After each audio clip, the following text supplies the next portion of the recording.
Hi, my name's Brett Jones, and I'm an educational psychologist and motivation scientist in the School of Education at Virginia Tech.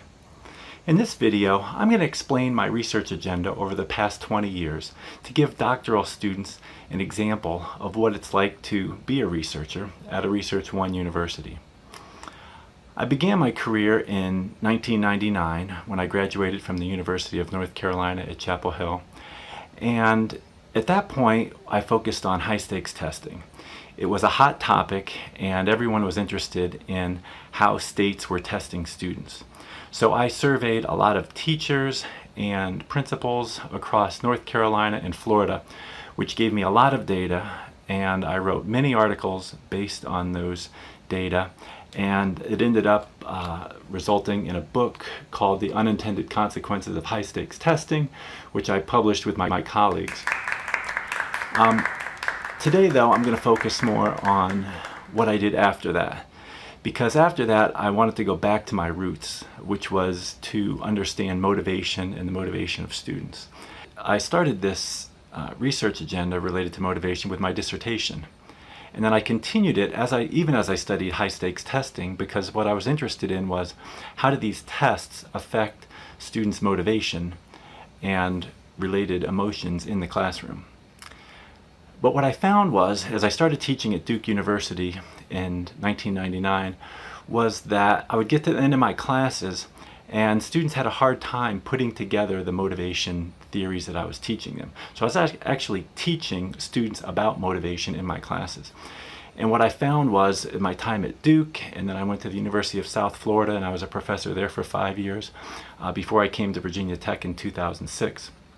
And what I found was, in all these cases, students had a hard time getting their heads around what they could do as teachers once they got out, because we would teach them all these theories, and I taught them the strategies to go along with it as well. But in the end, when they stood in front of a class in terms of what they were supposed to be doing, it's hard to synthesize and summarize all of those theories and actually apply them when you get there. Which ones should you use? There's all these theories. So what I started doing early on in my career was trying to group these strategies together to make it easier for students who were then going to be teachers. And what I found was I could group a lot of the strategies together from different theories. And so this got me thinking, well, can't we come up with a framework that will allow teachers to see the similarities in the strategies that are derived from these motivation theories? So over time, I had different groups of strategies, and I tried them out with my students at Duke and then at the University of South Florida, and I would try them out and get feedback, and I would change them, and I would read more, and I looked at books and articles and research and anything I could get my hands on.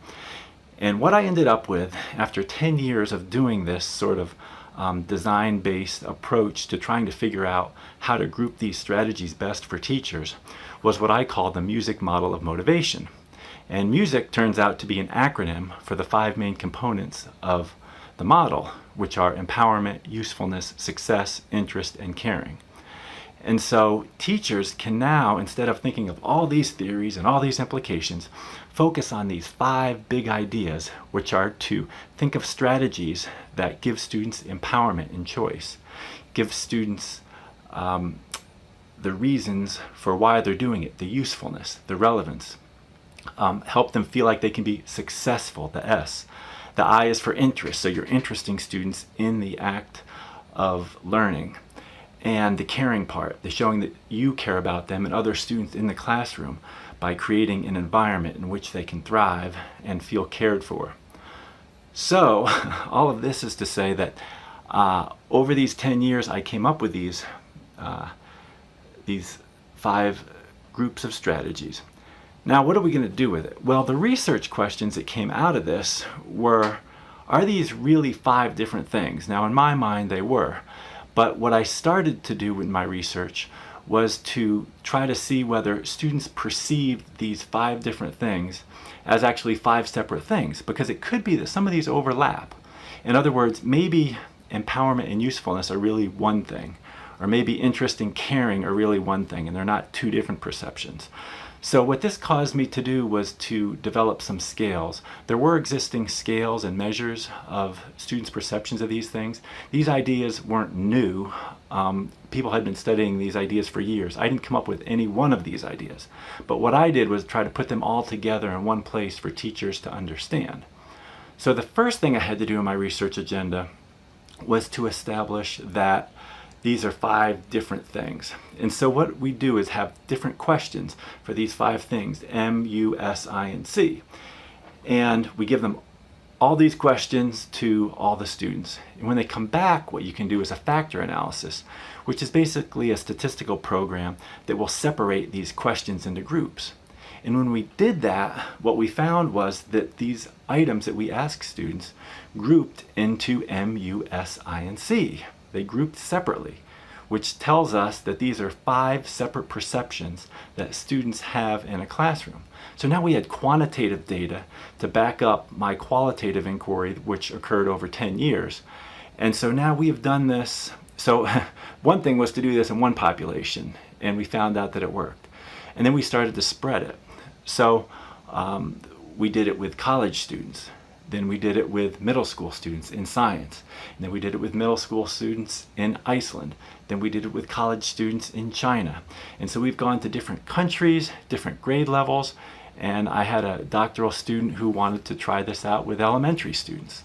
So we tried it with elementary students. And now we have questions that separate into the 5 music components for first, second, and third graders. So now we were at a point where we had these scales, which I call the music inventory, which measure the 5 music perceptions, which we've shown to be separate. And we've done that in a lot of different samples of students. We've done it at the elementary level, middle and high school level, college level.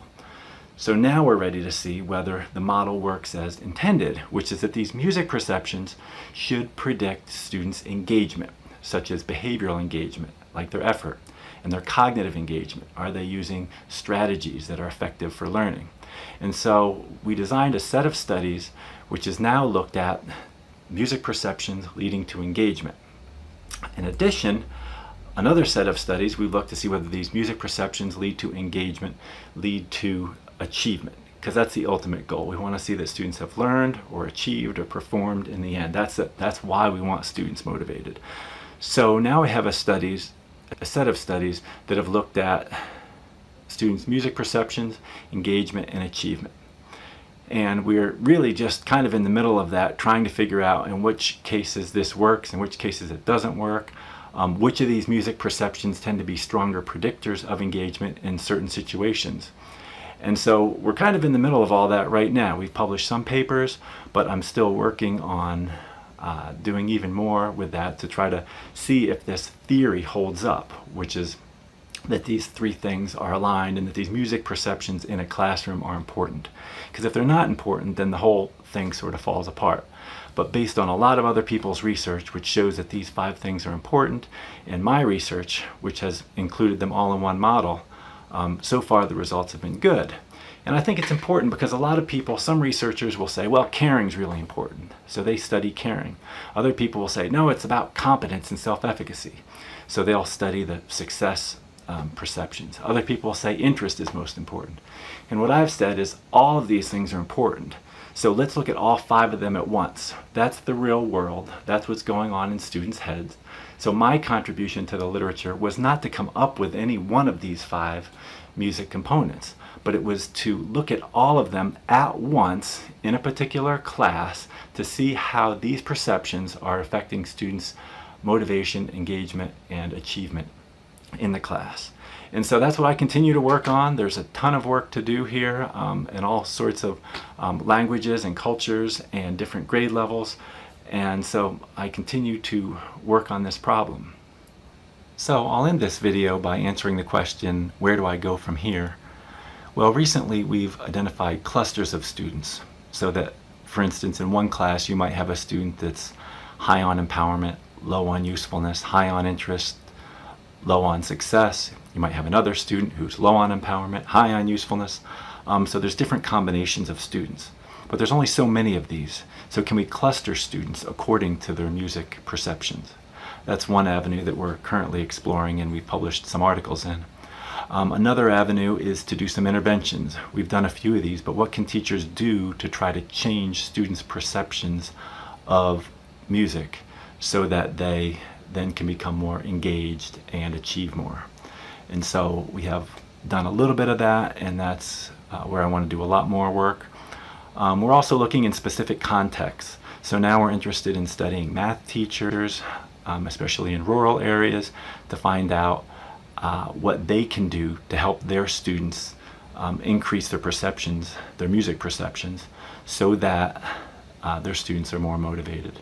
And how can we do that and work with teachers in a way that helps the teachers to use data from their classes by using inventories such as the music inventory to collect data to make data-driven decisions, which then they can use to change their instruction. And then it becomes a cycle of them changing their instruction, the students feeling like their music perceptions are higher, which then leads to more engagement and more learning, and teachers are better teachers and students are more engaged, and that's the purpose of the music model. And so I think before I end, I want to say we're going in all other directions too with around the world, but I couldn't do any of this without my colleagues and students who have been very helpful to me. And as you'll see in almost all my publications, I work with other people and I've gained their insights, and I can't do this by myself by any means. So I've been lucky that way. And so if you have any questions, feel free to let me know, and feel free to check out my website if you want more information about any aspect of this. Thank you.